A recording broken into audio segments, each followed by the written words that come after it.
ฮัลโหลสนใจกับสิบมาคานอในตึกเด็กขายลูกชิ้นในเขาในพี่น้องเขาตึกเด็กเปิดร้านขายลูกชิ้นค่ะในคานอ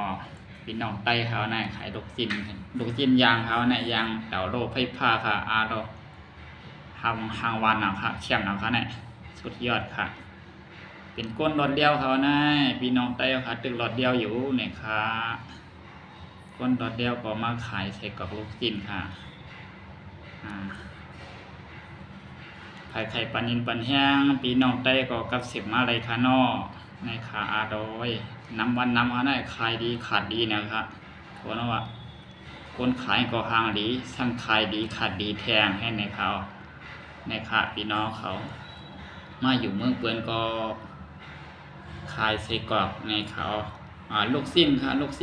ใส่กรอกพอได้เป็นดังปูนค่ะเนาะร้านดังปูนตึกยงผ่าดังปูนขายค่ะนะร้านเรา